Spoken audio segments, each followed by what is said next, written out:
In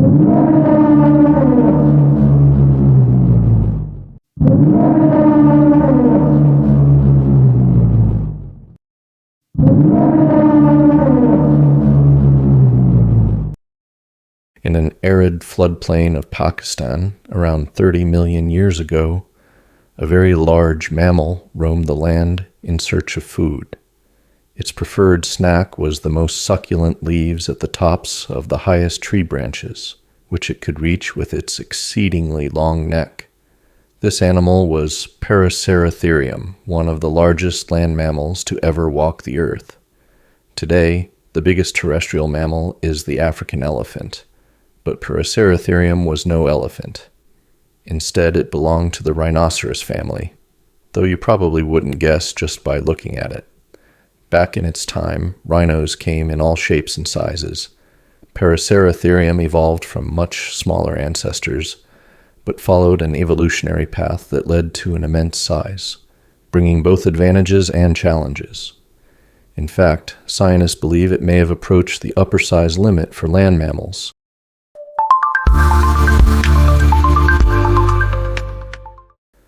The first fossils of Paraceratherium were discovered in 1846 in what is now Pakistan, with more fragments found across Asia. However, it wasn't until 1922, when remains were unearthed in Mongolia, that scientists began to truly understand this colossal animal. From the structure of its feet, they identified it as a perissodactyl, an odd-toed ungulate related to horses, tapirs, and rhinos. So how did scientists determine it was a rhino? The answer lies in its teeth. Rhinos have distinctively shaped molars, upper molars with a chewing surface shaped like the Greek letter pi, and lower molars with an L-shaped pattern. Paraceratherium possessed these exact features, confirming its classification as a rhinoceros even though it lacked a horn. Early reconstructions depicted Paraceratherium with a squat, rhino-like body and a short neck, but as more fossils were discovered, its true form became clearer. It was a towering creature with a long, angled neck, thick, column-like legs similar to elephants, and a body built for strength rather than speed. Unlike elephants and sauropods, whose limb proportions changed as they grew larger, Paraceratherium retained the long lower limb bones of its running ancestors. One such ancestor was Heraclius, a lightly built herbivore from the Eocene epoch that resembled a tapir.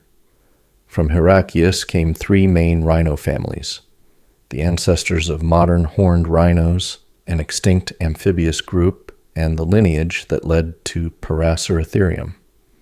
Early members of this lineage were not especially large, but were adapted for running. For instance, Papacaris, which lived about 50 million years ago in China, was roughly the size of a collie. Over time, these running rhinos evolved into much larger forms, such as Juxia, which reached the size of a horse and developed a longer neck to reach higher vegetation. By the Oligocene epoch, about 35 million years ago, giants like Paraceratherium had emerged, towering up to 4 to 6 meters at the shoulder and measuring around 7.5 meters in length. With its long neck, its head could reach heights of 6 to 9 meters, making it the tallest land mammal ever. So why did Paraceratherium grow so large? One advantage was protection. Larger size makes an animal less vulnerable to predators. Another was access to food. Paraceratherium primarily fed on leaves and could reach high tree branches, much like modern giraffes. However, its diet was likely low in nutritional value, meaning it had to consume vast amounts of plant material, requiring a large gut to process it efficiently. Like modern elephants, Paraceratherium probably traveled long distances to find food.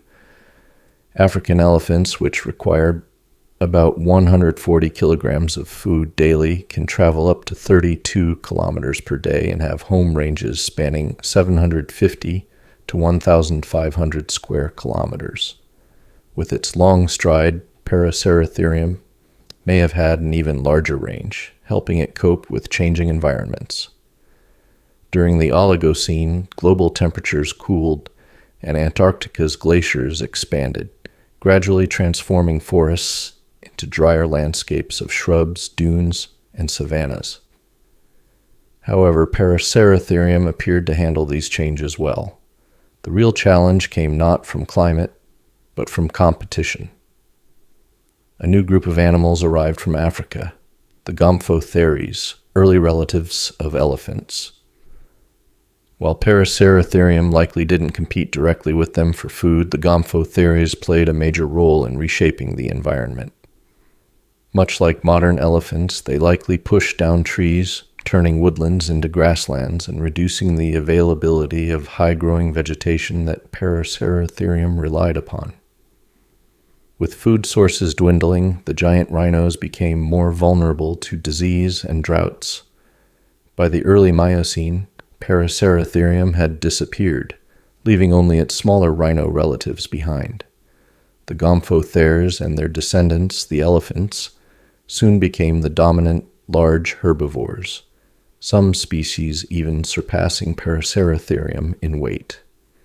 Despite its extinction, Paraceratherium remains one of the most remarkable examples of how large mammals can thrive under the right conditions. The planet's changing climate, shifting ecosystems, and migrating species continue to influence which giants roam the Earth. If modern rhinos, elephants, and even today's whales are any indication, growing big remains a survival strategy that never goes out of style.